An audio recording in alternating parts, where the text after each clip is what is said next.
ভরপুর হয়ে যাবে। জোরে কন্যা আলহামদুলিল্লাহ। সুবহানাল্লাহি ওয়া বিহামদিহি সুবহানাল্লাহিল আযীম। ইমামে বুখারী রাহিমাহুল্লাহুল বারী বলেন, কালিমাতানে হাবিবাতানে ইলার রহমান সাকিলাতানে ফিল মিজান খাফিফাতানে আলাল লিসান সুবহানাল্লাহি ওয়া বিহামদিহি সুবহানাল্লাহিল আযীম। ইমাম বুখারী বলেন, এমন দুইটা বাক্য আছে রে বান্দা, হে গোলাম, মুখে জবানে বড় হালকা সহজ, মিজানের পাল্লা বড় ওজনদার। জোরে কন্যা সুবহানাল্লাহ। শুধু খালি জবান দিয়া একবার খুলে পড়বা সুবহানাল্লাহি ওয়া বিহামদিহি সুবহানাল্লাহিল আযীম। মিজানের পাল্লাটা ভারী করে দিবেন কে কে? আরেকটু জোরে করেন কে? আমার আল্লাহ। মা নাফিদাত কালিমাতুল্লাহ। লিখতে লিখতে লিখতে লিখতে কলমের কালি শেষ হয়ে যাবে, কলমের কালি শেষ হয়ে যাবে, রাইটারের হাত অচল হয়ে যাবে। রব ডেকে ডেকে বলেন, মা নাফিদাত কালিমাতুল্লাহ। আমি আল্লাহর প্রশংসা গুণগান লিখে কখনোই শেষ করা যাবে না। আল্লাহু আকবার। আল্লাহ কত মহান, আল্লাহ কত মহান, ঠিক না? আল্লাহ কত মহান, আল্লাহ কত বড়, এটার একটা প্রমাণ পাওয়া যায় হাদিসে কুদসির মধ্যে। মুসলিম শরীফের হাদিসে আসছে, عن أبي ذر رضي الله تعالى عنه أنه قال قال النبي صلى الله عليه وسلم قال الله تعالى يا عبادي لو أن أولكم وآخركم وإنسكم وجنكم كانوا أتقى على قلب رجل واحد ما زاد ذلك في ملكي شيئا। রাহমাতুল লিল আলামিন বলেন, আল্লাহ পাকের ইরশাদ, হাদিসে কুদসি বলা হয় এমন হাদিস যার মাফহুম বিষয়বস্তুটা আল্লাহর পক্ষ থেকে নির্ধারিত। বলেন তো হাদিসে কুদসি কাকে বলে? যেই হাদিসের যেই কথাগুলির বিষয়বস্তু আল্লাহ কর্তৃক নির্ধারিত, আর ইবারত লফজ রিডিংটা শুধু নবী করিম সাল্লাল্লাহু আলাইহি ওয়াসাল্লাম থেকে বর্ণিত। এটাকে বলা হয় হাদিসে কুদসি। জোরে কোন, এটাকে কি বলে? হাদিসে কুদসি। রাসূল বলেন, পৃথিবীর শুরু থেকে শেষ পর্যন্ত মানুষ এবং জিন সকলেই মিলে যদি ভালো হয়ে যায়, নেককার হয়ে যায়, আল্লাহ পাক বলেন, মা জাদা যালিকা ফি মুলকি শাইআ। সুবহানাল্লাহ। আমার রাজত্বে বিন্দু মাত্র বৃদ্ধি পাবে না। আল্লাহু আকবার। হাদিসের 2 নম্বর অংশে বলা হয়েছে, মুসলিম শরীফের হাদিস, يا عبادي لو أن أولكم وآخركم وإنسكم وجنكم كانوا على أفجر قلب رجل واحد منكم ما نقص ذلك في ملكي شيئا। পৃথিবীর শুরু থেকে শেষ পর্যন্ত মানব, দানব, জিন, ইনসান যা আছে সবাই যদি আল্লাহর বিরোধিতা করা শুরু করে দেয়, নাফরমানি শুরু করে দেয়, আল্লাহ পাক বলেন এতেও আমার রাজত্বে বিন্দু মাত্র ক্ষতি হবে না। বলে 2টা কথা বুঝে থাকলে বলেন তো। প্রথম অংশে বলা হয়েছে সব মানুষ ভালো হয়ে গেছে, সব মানুষ কি হয়েছে? ভালো হয়ে গেছে, সব নামাজি, সব কি ভাই? নামাজি। সবাই সত্য কথা বলে, সবাই হারাম ছেড়ে দিছে, সবাই পর্দা করে, সবাই ব্যবসার মধ্যে আপনার ওজনে কম দেয় না, সবাই ওজন ঠিকঠাক মতো দেয়, সিন্ডিকেট করে না, কোন ধরনের অরাজকতা, অশৃঙ্খলা, শৃঙ্খল, কোন ধরনের ফাসাদ, হাঙ্গা দাঙ্গামা কোনো কিছু নাই, সবাই ভালো হয়ে গেছে। আল্লাহ পাক বলেন এতে আমার কোনো লাভ নাই। যদি সবাই ভালো হয়ে যায় আল্লাহর কোনো লাভ আছে বলেন? লাভ কার? আমাদের নিজের লাভ। আর সবাই যদি খারাপ হয়ে যায় আল্লাহ পাক বলেন এতে আমার কোনো লস নাই। এরপরে আল্লাহ কত মহান, পরের অংশে বলছেন ইয়া ইবাদি লাউ আন্না আউওয়ালাকুম ওয়া আখিরাকুম ওয়া ইনসাকুম ওয়া জিন্নাকুম কামু ফি সাঈদিন ওয়াহিদিন ফাসআলুনি ফাআতাইতু ইনসানিন কুল্লা ইনসানিন মাসআলাতাহু মা নাকাসা যালিকা ফি মুলকি শাইআ ইল্লা কামা ইয়ানকুসুল মিখিয়াতু ইযা উদখিলাল বাহর। আল্লাহ পাক বলেন পৃথিবীর শুরু থেকে শেষ পর্যন্ত কি পরিমাণ মানুষ আসছে, আমার কথা বুঝতেছেন? পৃথিবীর শুরু থেকে এই পর্যন্ত কি পরিমাণ মানুষ আসছে কোন বিজ্ঞানী বলতে পারবে? পারবে? পারবে না। কি পরিমাণ জিন্নাত আসছে কেউ বলতে পারবে? দিন দেখি না। সবাই যদি একত্রিত হইয়া একটা ময়দানে আমি আল্লাহর কাছে চাইতে থাকি, ফাআতাইতু কুল্লা ইনসানিন মাসআলাতাহু,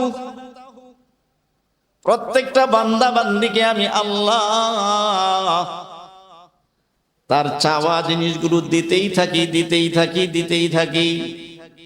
মা নাকাসা যালিকা ফি মুলকি শাইআ। আমার আপনার রব ডেকে বলেন আমার রাজত্বের মধ্যে আমি এত মহান, এত মহান, এত মহান, বিন্দু মাত্র কমবে না। তবে এতটুকু কমবে, একটা সুই মহাসমুদ্রের মধ্যে, সুই চিনেন তো? একটা সুই মহাসমুদ্রের মধ্যে যদি ফেলে দেওয়া হয়, ওই সুয়ের আগা দিয়ে যতটুকু পানি উঠবে এতটুকু পরিমাণ কমতে পারে। জোরে কোন না আল্লাহু আকবার, আল্লাহু আকবার।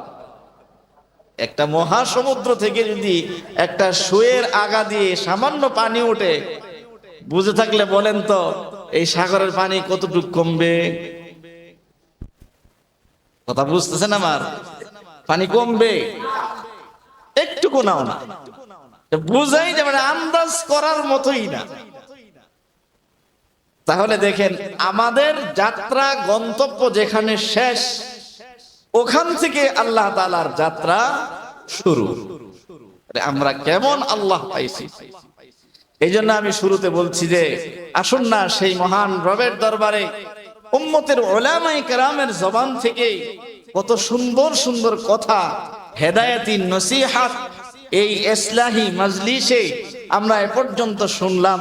আল্লাহ তাআলা যেন আমাদেরকে আমলের তৌফিক দান করেন, বলেন আমিন। কথা তো অনেক লাগে না, কথা অনেক লাগে না, সামান্য কথাতেই হেদায়েত চলে আসতে পারে। অল্প কথার উপর আমল বেশি করা যায়, ঠিক কিনা বলেন? রাত্র অনেক হয়ে গেছে, আমি সামান্য সময় কথা বলবো। এই যে বাচ্চারা কোরআন শরীফ নিলেন, এই বাচ্চারা যে কোরআন শরীফ হাতে নিল, উস্তাদরা কষ্ট করে তাদেরকে কোরআন শরীফ পর্যন্ত নিয়ে আসলেন, এর পিছনে মেহনত করতে হয়েছে না? আর একটু জোরে বলেন, মেহনত করতে হয়েছে কিনা? মেহনত করা লাগছে। এই মেহনতটাই হচ্ছে প্রকৃত মেহনত। এই মেধা, এই শিক্ষাটাই হচ্ছে আসল শিক্ষা। জোরে কর না, ঠিক কিনা? আপনি একটা জিনিস চিন্তা করে দেখেন না, এই পৃথিবীতে আপনি যাই করেন না কেন, আপনি কোন জিনিস খাইবেন, মনে চাইছে, একবার, দুইবার, তিনবার খাইবেন, পেটটা ভরপুর হয়ে যাবে, প্রচন্ড ক্ষুধা লাগছে, এখন আপনার পেট ভরে যাবে, পরে আর ওই স্বাদের খাবারটা আপনার মুখে আর স্বাদ লাগবে, জোরে কর না, স্বাদ লাগবে? যেই খাবার জন্য, যেই খানার জন্য আপনি উদ্গ্রীব হয়েছিলেন, একেবারে পাগলের মতো হয়ে গেছেন, পেটটা ভরপুর হয়ে গেছে, এখন আর ওই খানা স্বাদ লাগে না। যদি কেউ আপনাকে জোর করে খাওয়াইতে চায় তাহলে কি হবে? বমি হবে, ঠিক না? বমি হবে। তাহলে এই স্বাদের খানাও এক সময় কি লাগে না? স্বাদ লাগে না, ভালো লাগে না। এই যে রঙিন দুনিয়া, এই পৃথিবী, আপনি গাড়ি বানাইলেন, বাড়ি বানাইলেন, সুন্দর করে আপনি দুনিয়াটাকে সাজাইলেন, সংসারটাকে সাজাইলেন, এক সময় আপনি অসুস্থ হয়ে গেছেন, আপনার তখন আর এই সাজানো সংসার, এই যে গাড়ি বাড়ি আপনি করলেন, কোনটাই আপনার কাছে ভালো লাগবে? জোরে কর না, ভালো লাগবে? ভালো লাগবে না। তাহলে এখান থেকেও আপনার স্বাদ, আপনার আগ্রহ শেষ হয়ে গেল। এবার আসেন, মানুষের চায় কি? একটা নারী। আপনি বিবাহ শাদী করছেন, একবার দুইবার তিনবার স্বামী স্ত্রী সম্পর্ক, এরপরে আপনাকে আর খুঁজেই পাওয়া যাবে না, ঠিক কিনা?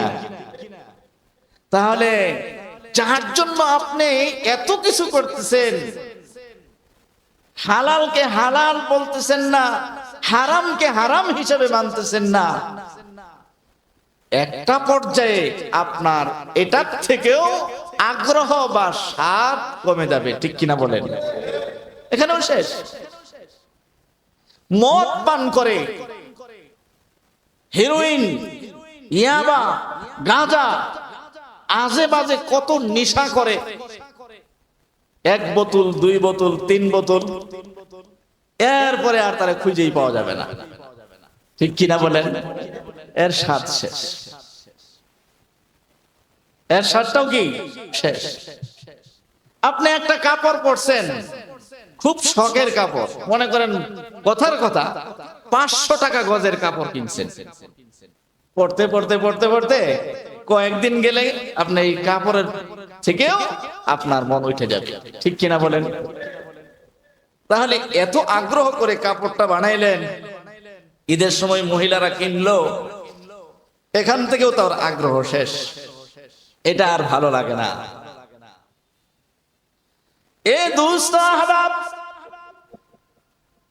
দুনিয়ার মধ্যে যা কিছু দেখতেছি, যা কিছু শুনতেছি, ডানে বামে সামনে পিছনে যা কিছু দেখতেছেন, যা কিছু দেখতেছেন, যা কিছু শুনতেছেন, আমার দোস্ত আহবাব, মুসলমান ভাইরা, পর্দার আড়ালের মা বোনেরা, লক্ষ্য করে শুনুন, এই দুনিয়ার সব কিছুই মিছে, দুনিয়ার স্বাদ একদিন আর ভালো লাগে না, ঠিক কিনা জোরে কন? দুনিয়াটা আর ভালো লাগে না, দুনিয়াটা আর ভালো লাগে না। সন্তান কথা শোনে না, যেই সন্তানের জন্য মাথার ঘাম পায়ে ফেললেন, কষ্ট করলেন, সেই সন্তান আর আপনার কথা শোনে না, এখন ওই সন্তানটাও আপনার ভালো লাগে না। এই দুনিয়াটাই আপনার কাছে আর ভালো লাগে না। দোস্ত আহবাব, এখন আপনি আমি কি বলি? আল্লাহ তুমি আমারে নিয়ে যাও, দুনিয়া আমার কাছে ভালো লাগে না, কথা কয় না, দুনিয়া আমার ভালো লাগে না, দুনিয়া আমার ভালো লাগে না। ও দোস্ত আহবাব, সব কিছুর মধ্যে একটা স্বাদ, একটা ভালো লাগা, সীমাবদ্ধতা আছে, সীমানা আছে, ওই সীমানাটা পার হয়ে গেলে আর ভালো লাগে না। কিন্তু যেই বাচ্চারা কোরআন শরীফ হাতে নিলেন, যেই বাচ্চারা কোরআনুল কারীমের তেলাওয়াত করতেছে, যেই উস্তাদেরা কোরআন শরীফের তেলাওয়াত শিখাইতেছে, ও দোস্ত আহবাব, এই কোরআন যতই তেলাওয়াত করবেন, ততই স্বাদ বাড়তেই থাকবে, বাড়তেই থাকবে, কথা কোন ঠিক কিনা? এ দোস্ত মুসলমান ভাইয়েরা, মা বোনেরা, এ পর্যন্ত আপনি আমি যে নামাজ পড়লাম, কত শতবার কত হাজারবার নামাজ পড়লাম, আর সূরা ফাতিহা তেলাওয়াত করলাম, সূরা ইখলাস পড়লাম, সূরা নাস পড়লাম, সূরা ফালাক তেলাওয়াত করলাম। একই সূরা 5 ওয়াক্ত নামাজের মধ্যে ইমাম সাহেব পড়ে কি পড়ে না জোরে কোন? আপনাদের মসজিদে পড়ে তো নাকি অন্য কিছু পড়ে? সূরা ফাতিহা চিনেন? আলহামদুলিল্লাহ সূরা আলহামদুলিল্লাহি রাব্বিল আলামিন আর রহমানির রহিম মালিকি ইয়াউমিদ্দিন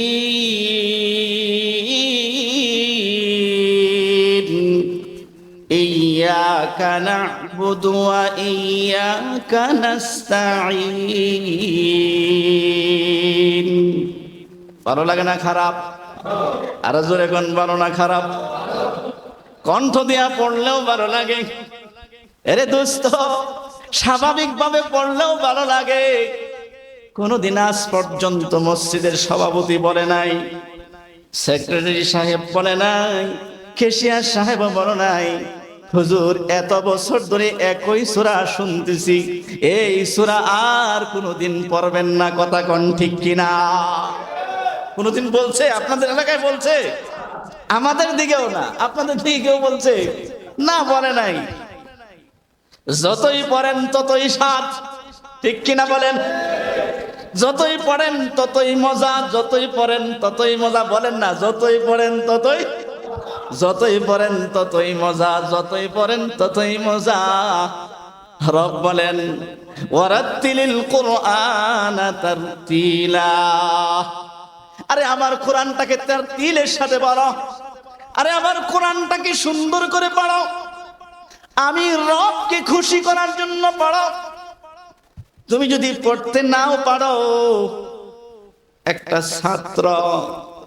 একটা ছাত্র বানায়া যাও, তোমার পরিবারের মধ্যে একজন কোরআন পড়নেওয়ালা বানায়া যাও। দুনিয়ার শিক্ষায় শিক্ষিত করলা, এমবিবিএস এফআরসিএস ডাক্তার বানাইলা, বাংলাদেশের লেখাপড়া শেষ করাইয়া এরপরে লন্ডন, আমেরিকা, জার্মান, জাপান, উন্নত কান্ট্রিগুলি, ওখান থেকে লেখাপড়া করায়া শেষ করায়া ছেলেটাকে নিয়ে আসছো। এই এলেম, এই বিদ্যা কিন্তু দুনিয়া পর্যন্তই সীমিত, কথা কোন ঠিক কিনা? ছেলেদের ডাক্তার বানাইছেন, এই ডাক্তারে আপনার কবরে কোনো উপকারে আসবে? আরেকটু জোরে কন্যা আসবে? ছেলেটাকে ইঞ্জিনিয়ার বানাইছেন, এই ইঞ্জিনিয়ারই আপনার কবরে কাজে আসবে না। আপনি একজন ছেলেকে প্রফেসর বানাইছেন, এই প্রফেসরের প্রফেসরই আপনার আমার কবরে কাজে আসবে না, কথা কোন ঠিক কিনা? কিন্তু একটা ছেলে, একটা নাতিকে, একটা পরিবারের সদস্যকে আপনি যদি কোরআনের শিক্ষায় শিক্ষিত করে যেতে পারেন, দোস্ত আহবাব, আমার রব বলবেন কিয়ামতের ময়দানে ইকরা ওয়ারতাকি, ইকরা ওয়ারতাকি। এ বান্দা, কোরআনওয়ালারা কোথায় রে? এ কোরআনওয়ালা কোথায়? কোরআনওয়ালার পরিবার কোথায়? কোরআনওয়ালার মা বাবা কোথায়? কোরআনওয়ালার আত্মীয় স্বজনরা কোথায়? কোরআনওয়ালাকে সাহায্য করছো তারা কোথায়? ইকরা ওয়ারতাকি, আরে পড়ো আর ওঠো। বলেন আল্লাহ পাক কি বলবেন? পড়ো আর ওঠো। কি বলবেন আল্লাহ? পড়ো আর ওঠো, পড়ো আর ওঠো।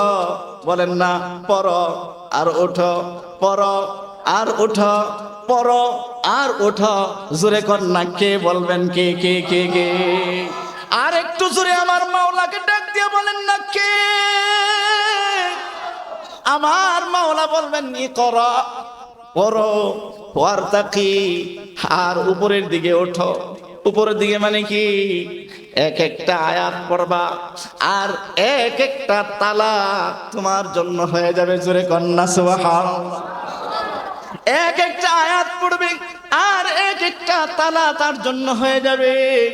দোস্ত হাবাব, দুনিয়াতে একটা বিল্ডিং বানাইতে হলে, ঢাকা শহর যদি আপনি একটা বাড়ি বানাইতে চান, একটা বিল্ডিং বানাইতে চান, একটা প্রাসাদ বানাইতে চান, তাহলে জায়গা কিনতে হবে, রড কিনতে হবে, ইট কিনতে হবে, টাকা পয়সা ব্যাংক থেকে উঠাতে হবে, টাকা পয়সা জমাইতে হবে।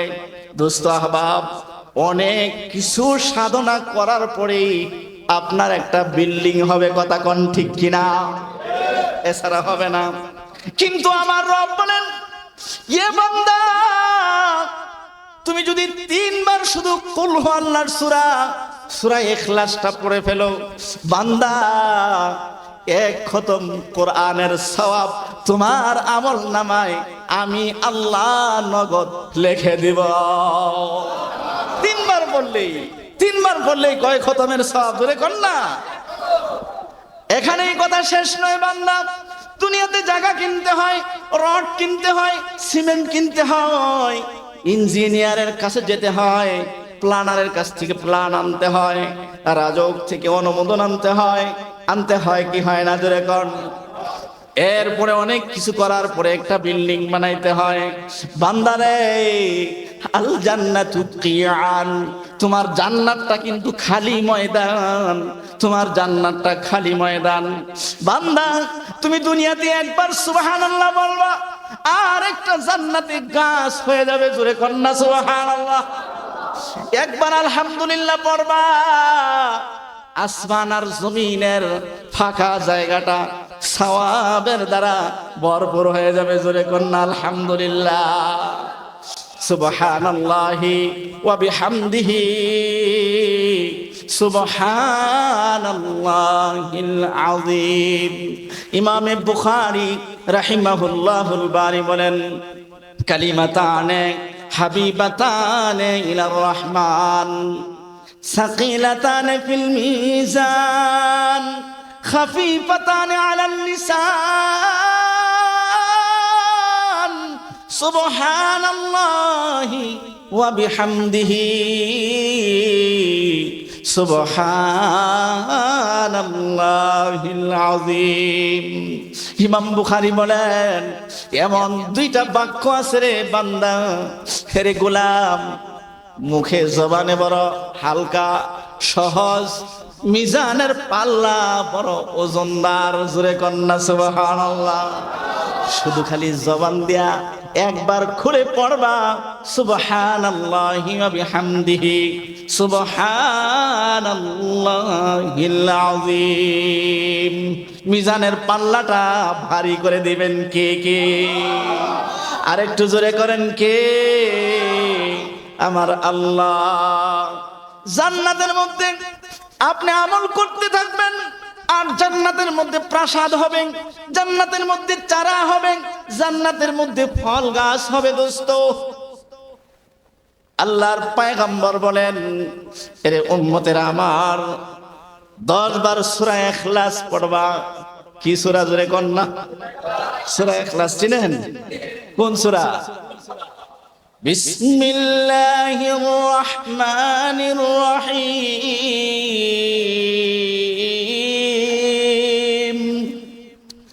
কুল হুয়াল্লাহু আহাদ, আল্লাহুস সামাদ, লাম ইয়ালিদ ওয়া লাম ইউলাদ ওয়া লাম ইয়াকুল লাহু কুফুয়ান আহাদ।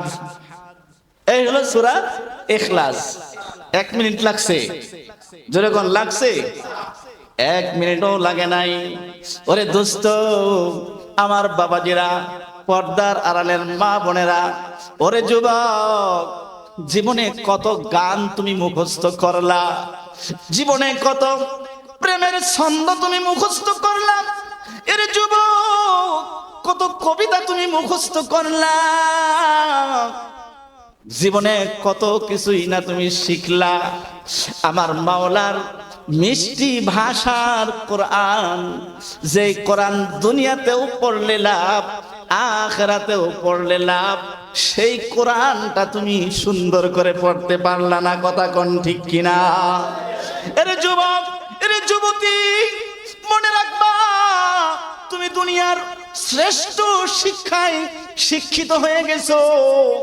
তোমার উপরে আর কেউ পিএইচডি অর্জন করতে পারে নাই, ডক্টরেট অর্জন করতে পারে নাই, তোমার চেয়ে বড় শিক্ষিত আর কেউ হইতে পারে নাই। তুমি কোরআন শরীফ শিখো নাই, দুনিয়ার কোন শিক্ষাই তোমার শিক্ষা না।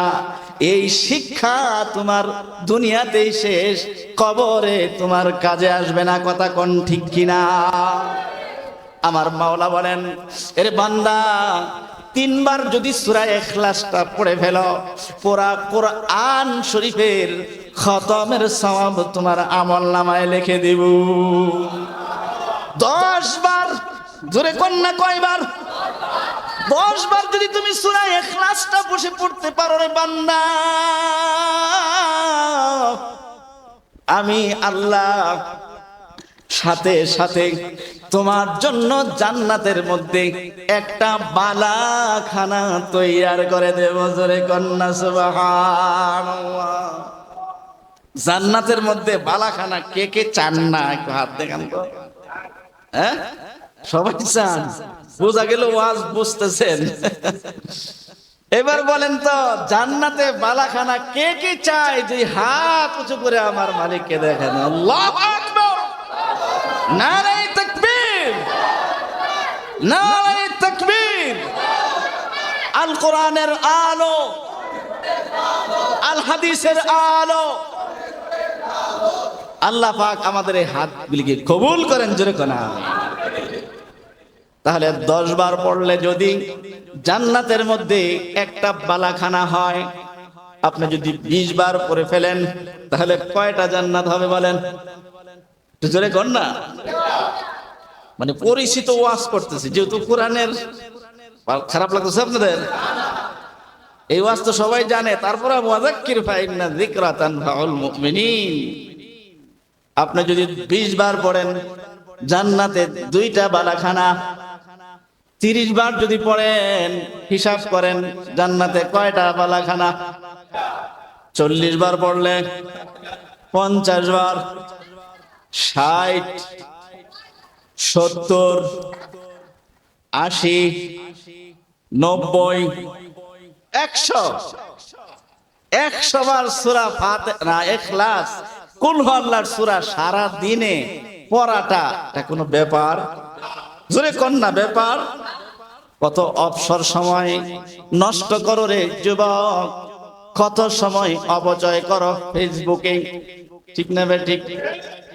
এরে যুবক যুবতী, তোমাদেরকে বলে যাই, রাত্র 1টা 2টা 3টা বাজায় দাও ইউটিউব আর ফেসবুক আর চ্যাট করার মধ্যে।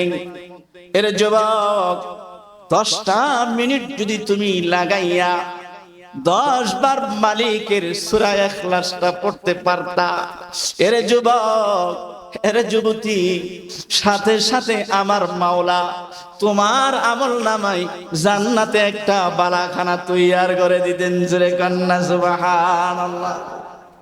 আজকে সময় নষ্ট করে না? করে না? করে। সারা রাত অঘুমা, 3টা 4টার সময় ঘুমায়, এরপরে ফজরের নামাজ শেষ। আছে না নাই? ফজরের নামাজে মুসল্লি বেশি না কম? হ্যাঁ, জুমার নামাজে বেশি। তো মুসল্লি কয়েক ধরনের আছে: দৈনিক মুসল্লি, সাপ্তাহিক মুসল্লি, বাৎসরিক মুসল্লি। কথা কোন ঠিক না বেটি? দৈনিক মুসল্লি আবার কয়েক প্রকার। এরা সুবিধাবাদী মুসল্লি আছে কিছু, যোহরে আর আসরে আর মাগরিব। এই যে দৈনিক মুসল্লির মধ্যে অনেক প্রকারের আছে। আর সাপ্তাহিক মুসল্লি মানে শুধু জুমার নামাজে যায়, ঠিক না বেটি? তাও কি না রে, এত বছর হইলে জায়নামাজ কিনছে, এখনো চকচকা। বুঝেন নাই? জায়নামাজই সাক্ষী দিতে যে বাটপার। কথা কোন ঠিক না বেটি? আর জায়নামাজি বলে দিতেছে যে সাপ্তাহিক মুসল্লি নামাজ পড়ে না, আবার বড় বড় কথা কয়। এই লোকগুলি দেখবেন বড় বড় কথা কইব, সবার সামনের কাতারে বসালেও ঝগড়া লাগে। এরা এরা কথা কন না কেন?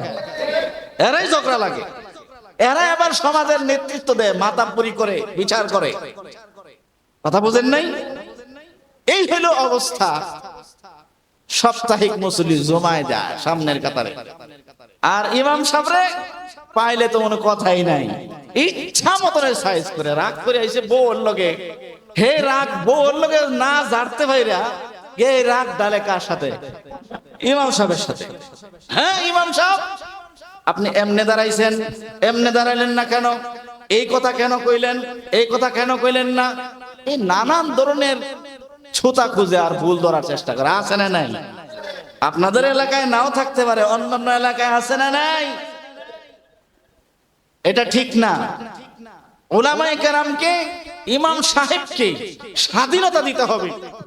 কোরআনের কথা যেন সে স্বাধীনভাবে বলতে পারে, তার স্বাধীনতা দিতে হবে। তার স্বাধীনতার মধ্যে হস্তক্ষেপ করা যাবে।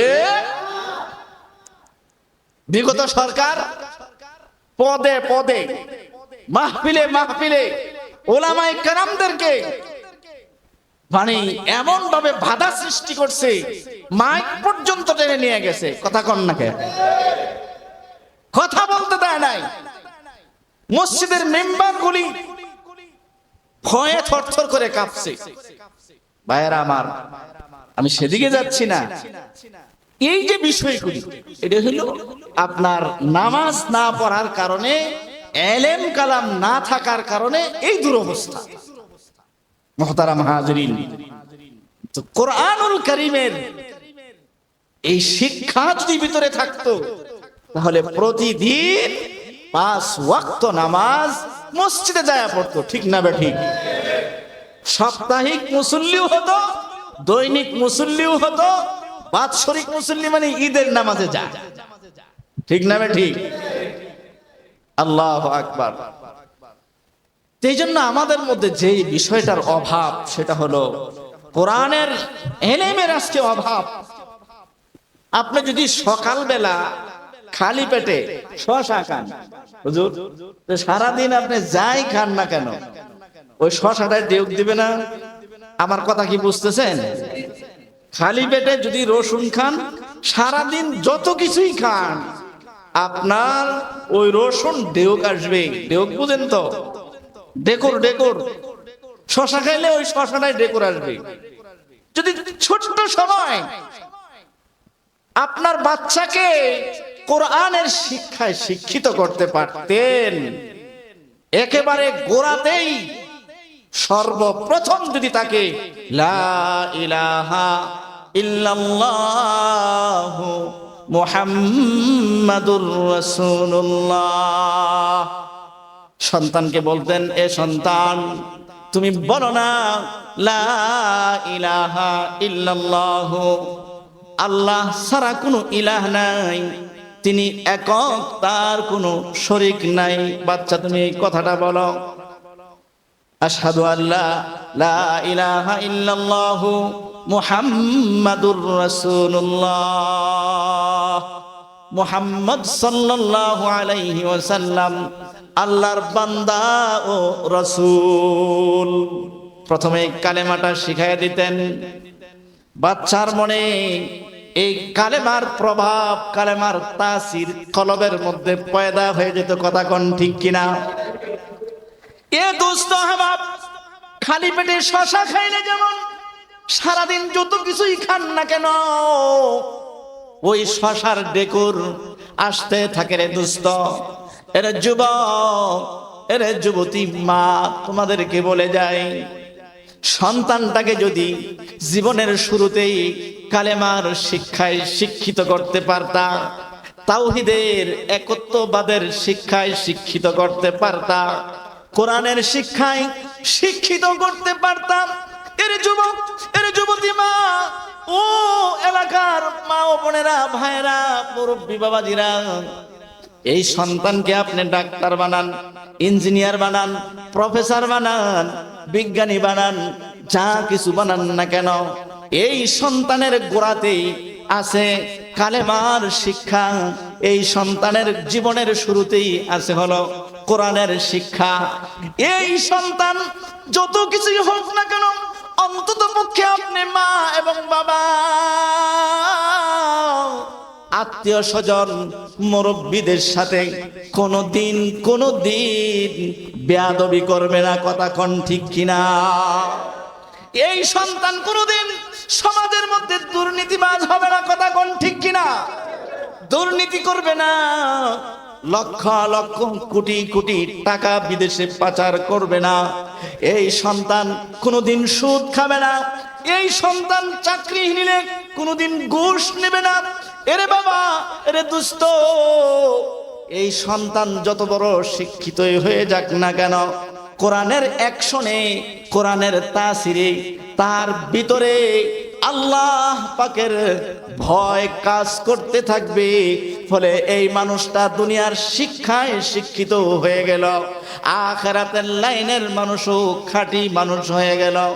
এই মানুষটা দুনিয়াতেও শান্তির সমাজ বানাইতে পারে, আখিরাতেও মা বাবা আত্মীয় স্বজনকে সুপারিশ করে জান্নাতে নিয়ে যেতে পারে। কথা কোন ঠিক কিনা? এমন সুসন্তানের সমাজের দরকার আছে কি নাই? জোরে কোন?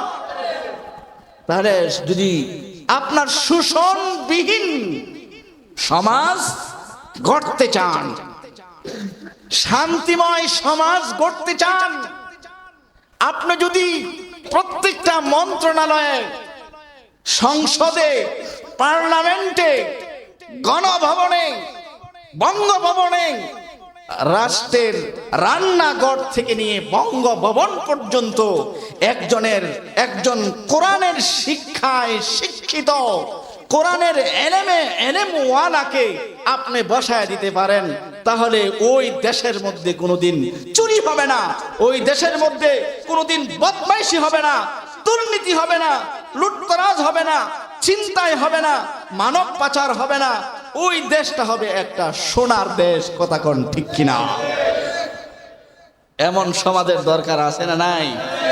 যদি থাকে তাহলে আপনার আমার সন্তানকে, এই যে আজকের বাচ্চারা কোরআন নিল, এদের মতো আমাদের সন্তানকেও কোরআনওয়ালা বানাইতে হবে। কথা কোন ঠিক কিনা? এই কোরআনটা আমার কথার শেষ দিকে চলে গেছে। এই কোরআনের এলেমের ব্যাপারে, কোরআনের এলেমওয়ালার কত দাম, এই কথাটা শোনেন। যারা কোরআনের আলেম, কোরআনের হাফেজ, এদের কত দাম আমি আপনাদেরকে যে আয়াতে কারিমা তেলাওয়াত করলাম, সূরা আল ইমরানের 17 নম্বর আয়াত, 18 নম্বর আয়াত খুলে দেখেন। ওখানে আছে, শাহিদাল্লাহু আন্নাহু লা ইলাহা ইল্লাহু ওয়াল মালাইকাতু ওয়া উলুল ইলমি কাইমান বিল কিসত লা ইলাহা ইল্লা হুয়াল আজিজুল হাকীম। আল্লাহু আকবার। গান, এই যে পৃথিবীতে আমরা যা কিছু করি, নামাজ পড়ি, রোজা রাখি, দান করি, মাদ্রাসা বানাই, মসজিদ বানাই, সব কিছুর মূলে কি বলেন তো? আছেন কেউ উত্তর দিতে পারবেন? আমরা যা করতেছি, দুনিয়াটা বাদ দেন, নামাজ পড়তেছি, তেলাওয়াত করতেছি, রোজা রাখতেছি, হজ করতেছি, যাকাত দিতেছি, মুহাদ্দিস হইছি, বক্তাগিরি করতেছি, কোরআনের তাফসীর করতেছি, হ্যাঁ, যে যা করতেছি আখিরাতের লাইনে আমল, এই সব কিছুর মূল কি? আল্লাহকে খুশি তো বুঝলাম, ওই মূল খুশিটার নাম কি? হইছে না। একত্ববাদ, আল্লাহর একত্ববাদকে বিশ্বাস করা। জোরে কোন নাকি? আল্লাহ আল্লাহর একত্ববাদ, যাকে তাওহীদ বলা হয়, যাকে কি বলা হয়? তাওহীদ বলা হয়। তো সব কিছুর মূলে হইল আল্লাহ যে এক, এই জিনিসটাকে প্রমাণ করা। কথা বুঝে আসছে? এটা এখন আমরা প্রশ্ন করবেন যে হুজুর এটা কেমন কথা বললেন, যে অনেক ইলমি কথা। দেখেন পয়গম্বর বলেছেন, মান ক্বালা লা ইলাহা ইল্লাল্লাহু দাখালাল জান্নাহ। যে বলছে আরে লা ইলাহা ইল্লাল্লাহ, নবীজি বলেন দাখালাল জান্নাহ। জোরে কন্না সুবহানাল্লাহ। কি বলছে? লা ইলাহা ইল্লাল্লাহ। লা ইলাহা ইল্লাল্লাহ অর্থ কি?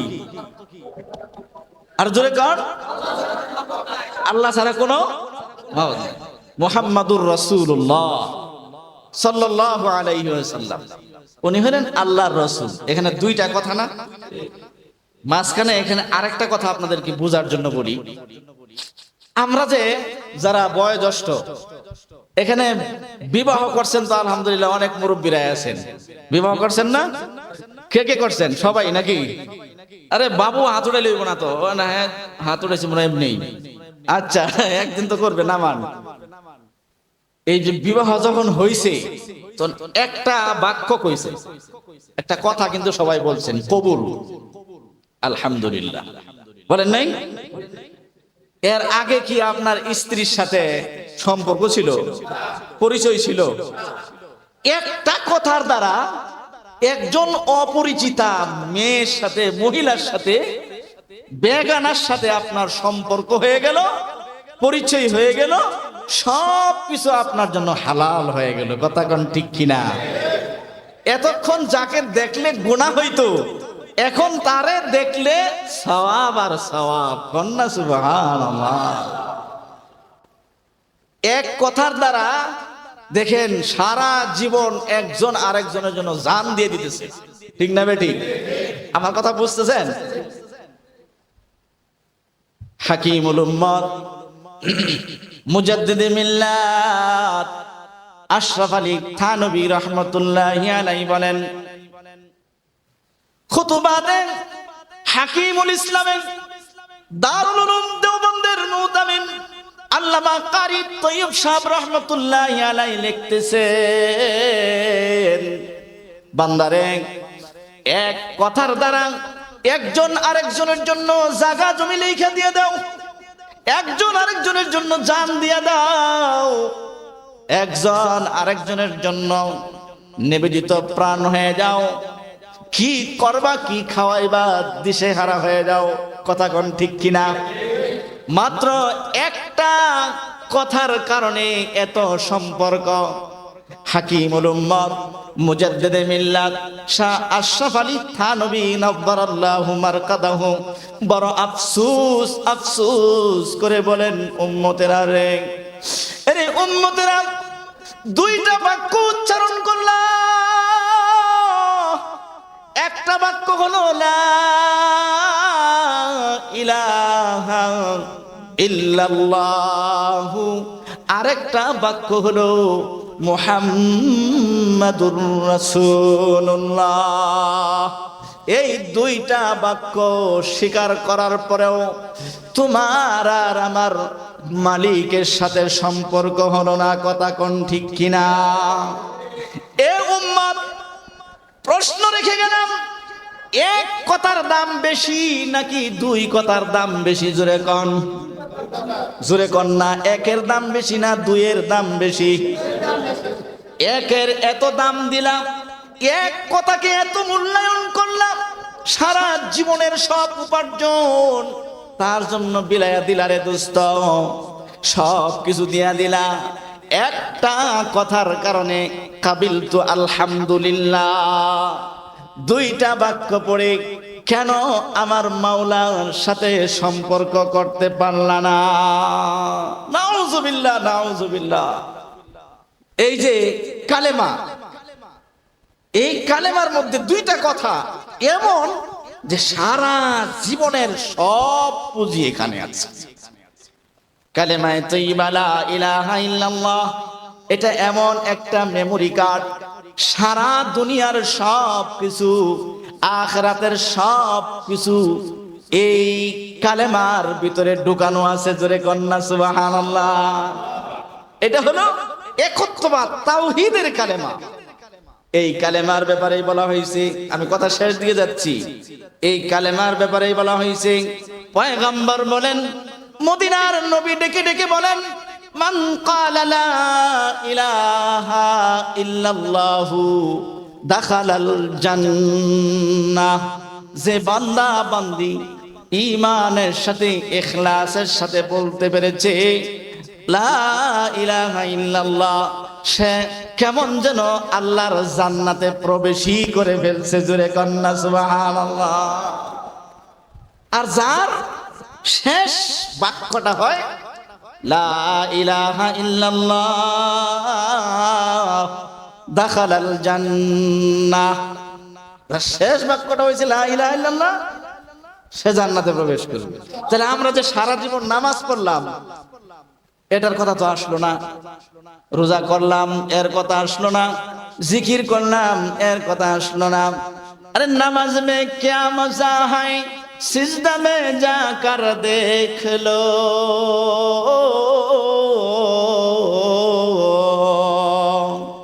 जिक्र में क्या मजा है, लम्हे लगे देख लो।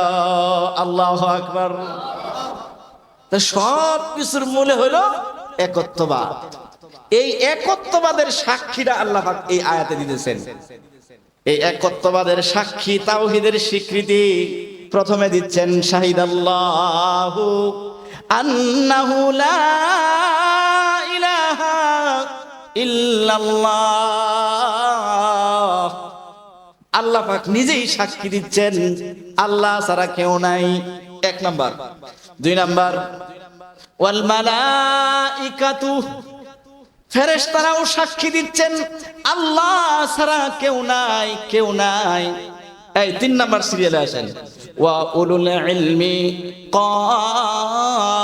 কাইমান বিল কিসত, যারা ন্যায় পরায়ণ কোরআনওয়ালা, কোরআনের আলেম, তারাও সাক্ষী দিচ্ছে আল্লাহ ছাড়া কোনো মাবুদ নাই। জোরে কন্যা সুবহানাল্লাহ। তাহলে এত গুরুত্বপূর্ণ ইম্পর্টেন্ট জিনিস সর্বপ্রথম সাক্ষী দিলেন কে? আরেকটু জোরে কন্যা কে?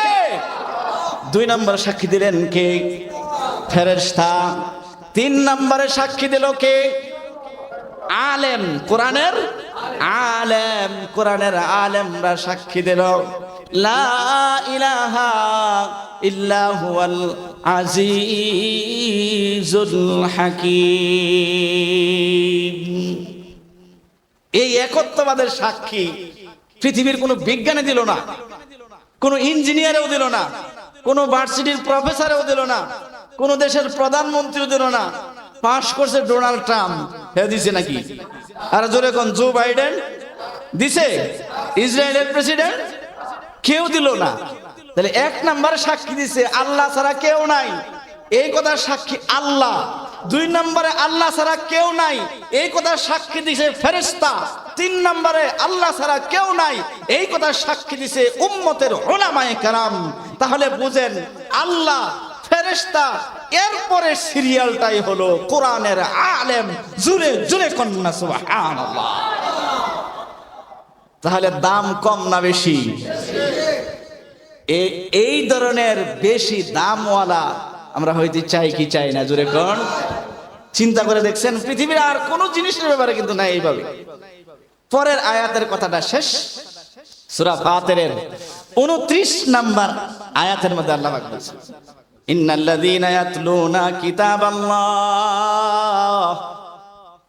যারা আল্লাহ পাকের কোরআন শরীফটা তেলাওয়াত করবে, ওয়া আকামুস সালাহ, নামাজ কায়েম করবে, ওয়া আনফাকু মিম্মা রাযাকনাহুম সিররাও ওয়া আলানিয়াতান, গোপনে কিংবা প্রকাশ্যে আল্লাহর রাস্তায় দান করবে, যেমনটা আপনারা করলেন। এই তিনটা কাজ, কোরআন শরীফের তিলাওয়াত, নামাজ কায়েম, তিন নাম্বার হলো গোপনে কি প্রকাশ্যে আল্লাহর রাস্তায় দান খয়রাত করা, চাই আপনি 1 টাকা করেন, বুঝেন নাই কথা? রাস্তার মধ্যে বাংতি 2-1 টাকা রাখবেন, সবসময় তো আর মানুষ আসে না, সবসময় মানুষ চায়ও না। 5টা টাকা দিয়ে দিলেন, 10টা টাকা একটা অন্দরে দিয়ে দিলেন, চাইছে, ধমক দিয়েন না। যত সংকট থাকুক আল্লাহ আপনার পরীক্ষা করবে। অভাবের সময় আপনার পকেটে 10 টাকা আছে, এই সময় আপনার কাছে একজন ফকিরে সওয়াল করবে, তোর মনটা খারাপ লাগবে না? বেটা, আমার নিজের পকেটে টাকা নাই, ভাড়ার টাকা নাই, তুই আবার আমার কাছে ভাড়ার টাকা সাহায্য চাইতে যাচ্ছিস, রাগ ওঠে না তখন? আল্লাহ কয়, এই সময় ফকিরে ফাটাইয়া তোরা আমি পরীক্ষা করছি, তুই আমার প্রতি কত বাধ্য। আল্লাহ কয়, এই সময় যদি তুমি 10 টাকা থেকে 5 টাকা ফকিরটাকে দিয়ে দিতে পারো, তুমি কল্পনাও করতে পারবা না আমি আল্লাহ তোমার টাকার মধ্যে এমন বরকত দিয়ে দিছি, কল্পনাও করতে পারবা না। এই মুহূর্তে চাইছে মাদ্রাসায় দিয়ে দিছে। তাহলে এই 3টা হলো এমন ব্যবসা, ইয়ারজুনা তিজারাতান লান তাবুর, আল্লাহ পাক বলেন এই ব্যবসার মধ্যে কোনোদিন লস হবে না। দুনিয়ার ব্যবসার মধ্যে লস হয় না? লস হয়। সেই জন্য ভাই আমার কথা শেষ, আজকে যারা কোরআন নিল এরা অনেক দামি, এই কথাটা আমি এতক্ষণ আপনাদেরকে বুঝাইলাম, বুঝে আসছে আপনাদের? এই জন্য আমরা কোরআনওয়ালাদের সাথে থাকতে চাই কি চাই না, জোরে কর। নবীজি বলেন, কুনা আলিমান, পারলে আলেম হয়ে যাও, আও মুতাআল্লিমান, না পারলে আলেমের ছাত্র হয়ে যাও, না পারলে আও মুঈনান, তার সাহায্যকারী হয়ে যাও, তাও যদি না পারো আও মুহিব্বান, তাকে ভালোবাসনেওয়ালা হয়ে যাও, তাকে মহব্বত করো। ওয়ালা তাকুন খামিসা, 5 নাম্বার কাতারে যায় না, যদি যাও ফাতুহলিক, তাহলে দুনিয়াতেও ধ্বংস হয়ে যাইবা, আখিরাতেও ধ্বংস হয়ে যাইবা। জোরে কন্যা আউযুবিল্লাহ। পারলে আলেম হও, না পারলে আলেমের ছাত্র হও, মুসল্লি হও, তার ভক্ত হও, না পারলে সাহায্য করো, মাঝে মাঝে তাকে একটু হাদিয়া দাও, মাঝে মাঝে হুজুর কাপড় চোপড় খুব ফিট পাই, ইস্তারি মার আয়রন করা, কিন্তু হুজুরের পকেটে টাকা নাই, আপনাকে বুঝতে দেয় না দোস্ত। বেতন পায় 18,000, 20,000, 30,000 টাকা, 23,000 টাকা। আপনি একটু হিসাব না মিলায় দেখেন না রে বাবা, আপনার সংসারটা চালানোর জন্য কত টাকা খরচ যায়। হুজুর শুধু মসজিদ নিয়ে পড়ে থাকে, মাদ্রাসার শিক্ষক সারাটা দিন সকাল থেকে ফজরের আগ থেকে শুরু হয়, হেফজখানা মক্তব নুরানির ছাত্রদেরকে এদের পিছনে কি পরিমাণ মেহনত করতে হয়। এরা সামান্য সময় বাড়িতে থাকলে বাসাটা আঙ্গায় তুলে অস্থির হয়ে যায়। সারাটা দিন রাতের 10টা পর্যন্ত উস্তাদরা কত মেহনত করে, কত জ্বালা যন্ত্রণা সহ্য করে রে বাবা। মাঝে মধ্যে এদেরকে মাস শেষে বেতন দেওয়া হয় 12,000 টাকা, 10,000 টাকা। তারও কিন্তু আপনার মতো আমার মতো একটা সংসার আছে কি নাই, জোরে কোন? তার সংসার আছে না? আমার প্রতি মাসে 50,000, 1 লক্ষ টাকা খরচ লাগে। বাজারে 5,000 টাকার নিচে মার্কেট হয় না, বাজার হয় না।